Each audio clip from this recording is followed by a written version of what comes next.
అందరికీ నమస్కారం. నా పేరు గుంటూరు ప్రభుదాస్. నేను ఎంఆర్పిఎస్ పట్టణ అధ్యక్షుడిని.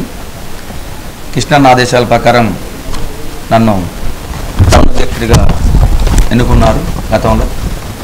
అయితే విషయానికి వస్తే ఈ జెండా కొత్తగా జెండాలు నిర్మించడానికి అన్నగారి ఆదేశాల ప్రకారంగా జరుగుతున్నాయి. దాంట్లో భాగంగా ఈ నా టౌన్ లిమిట్స్ నాకైతే ఏదైతే నాకు టౌన్ లిమిట్ ఎంతవరకు ఉందో ఈ జెండాల నిర్మాణానికి నేను శ్రీకారం చుట్టాను. దాంట్లో భాగంగా కొప్పోలు మాదిగపల్లిలో ఒక జెండావిష్కరణకి మొదలు పెడుతున్నారు 1వ తారీఖు నుంచి. అలాగే ఇందిరమ్మ కాలనీలో జెండావిష్కరణ జరుగుతుంది. పోతే తూర్పు క్రిస్టియన్ పాలెంలో ఒక జెండావిష్కరణ, క్లౌపేటలో ఒక జెండావిష్కరణ, దండుపాలెంలో ఒక జెండావిష్కరణ, మామిడిపాలెంలో జెండావిష్కరణ, త్రోవగుంటలో కూడా జెండావిష్కరణ జరుగుతుంది. ముర్తినూతులపాడులో జెండావిష్కరణ, వెంగమక్కలపాలెంలో జెండావిష్కరణ ఒకటి. పోతే చెరుకుంపాలెంలో కూడా ఒక జెండావిష్కరణ జరుగుతుంది. ప్రగతి కాలనీలో కూడా ఒక జెండావిష్కరణ, కరుణా కాలనీలో జెండావిష్కరణ ఒకటి. పోతే విజయనగర్ కాలనీలో జెండావిష్కరణ, పోతే దారావారి కుంటలో ఒక జెండావిష్కరణ, గుర్రం జాషువా కాలనీలో ఒక జెండావిష్కరణ.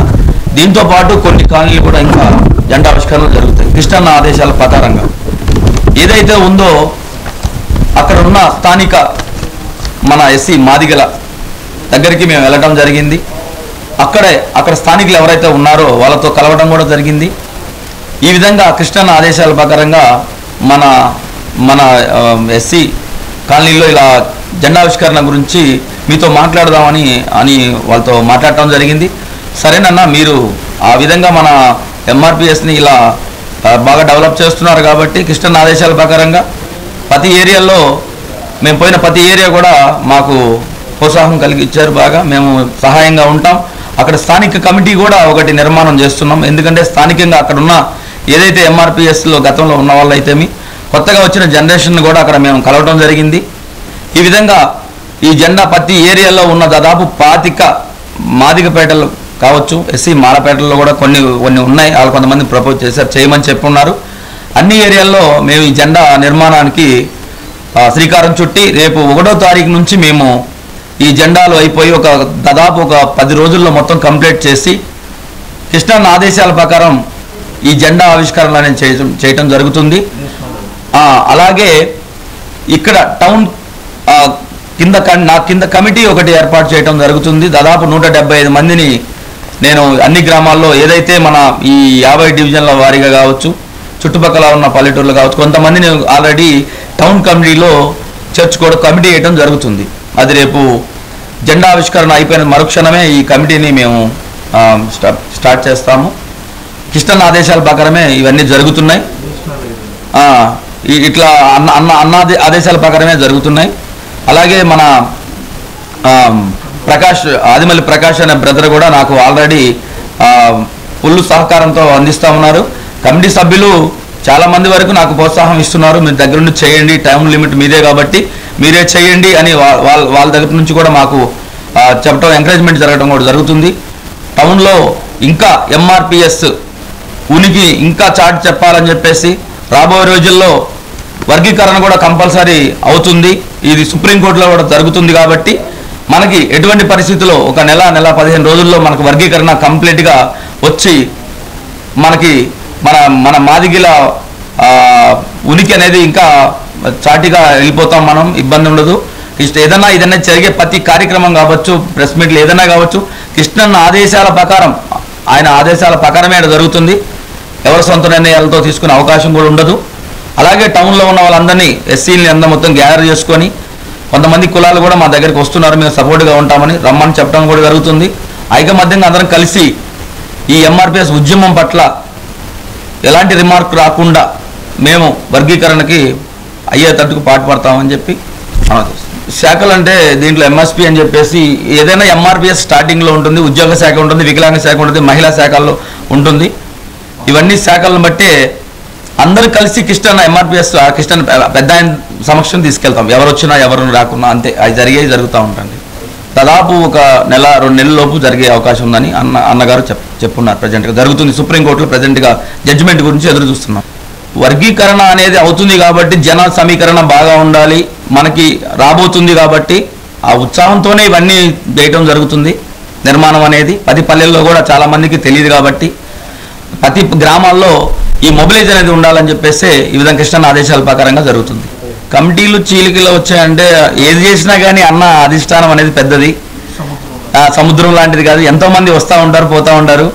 అన్నగారు ఏదైతే అన్నగారి గురించి అన్న పట్ల జాతి గురించి కష్టపడుతున్నాడు కాబట్టి ఎంతమంది వచ్చినా పోయినా ఉద్యమం అనేది ఆగదు. అది కొత్త నీరు అనేది వస్తూనే ఉంటుంది, పాత నీరు పోతూనే ఉంటుంది. ఇది కంపల్సరీ జరిగే విషయమే. మీడియా మిత్రులకు నా సోదరుడు తమ్ముడు ఒంగోలు పట్టణ ఎంఆర్పిఎస్ అధ్యక్షుడిగా ఉన్నటువంటి గుంటూరు ప్రభుదాస్ గారికి నా ప్రత్యేక సామాజిక విప్లవ ఉద్యమ వందనాలు. ప్రధానంగా గౌరవనీయులైనటువంటి మందకృష్ణ గారు ఇచ్చిన ఆదేశాల మేరకు తమ్ముడు గుంటూరు ప్రభుదాస్ ఒంగోలు పట్టణంలో జెండా ఆవిష్కరణలు 1వ తేదీ నుంచి మొదలు పెడతాడు. దాదాపు పట్టణంలో ఉన్నటువంటి మాదిగపేటలు కానివ్వండి, అట్లాగనే నేషనల్ హైవే వద్ద కానివ్వండి, లేకపోతే పట్టణానికి చుట్టుపక్కల ఉన్నటువంటి దగ్గర ఉన్న విలేజ్లో అయినటువంటి కానీ 20 గ్రామాల్లో జెండా ఆవిష్కరణలను నిర్మించడానికి కార్యాచరణ సిద్ధం చేశాడు. ఆ తమ్ముడు అలా ఉద్యమం ప్రకారంగా అన్న ఆదేశాల ప్రకారంగా వెళ్ళాలని కోరుకుంటున్నాను. ఇంకా ముందుకు ఎన్నెన్నో కార్యక్రమాలు చేయాలని కోరుకుంటున్నాను. ప్రధానంగా ఎంఆర్పిఎస్ అనేటువంటి ఉద్యమం ఒక బ్రాండెడ్ ఉద్యమంగా మారింది ఈరోజు. దానికి కారణం మాన్యశ్రీ గౌరవనీయులైన మందకృష్ణ గారు. ఆయన శ్రమ, ఆయన కష్టం, ఆయన అహర్నిశలు కృషి చేసి ఎంఆర్పిఎస్ అనేటువంటి తన జాతి బిడ్డలను ఒక జెండాగా చేర్చి ఎంతో బృహత్తరమైన ఉద్యమాలు నడిపాడు. ఆ ఉద్యమ ప్రభావమే ఒక మాదిగలకే కాకుండా భారతదేశంలో ఉన్నటువంటి అణిచివేతకు గురి అయినటువంటి అన్ని కులాలకు ఆయన అండగా నిలబడ్డాడు. మాల సామాజిక వర్గానికి అనేక దాడుల్లో ఆయన ముందుండి నిలబడ్డాడు. చెంకుర్తి కానివ్వండి, లేకపోతే లక్ష్మీపేట కానివ్వండి, లేక ఇంకా అనేకమైనటువంటి మాలను చేసినటువంటి మారణ హోమంలో ఆయన నిలబడ్డ సందర్భాలు ఉన్నాయి. అలాగే మాల అధికారుల మీద దాడి చేసినప్పుడు ఆ మందకృష్ణ గారు అండగా నిలబడి ఎవరైతే దాడి చేశారో వాళ్ళని అటాక్ చేసి ఈ ఎంఆర్పిఎస్ సైనికులను ముందు పెట్టి క్షమాపణ చెప్పించినటువంటి పరిస్థితి కూడా ఉంది.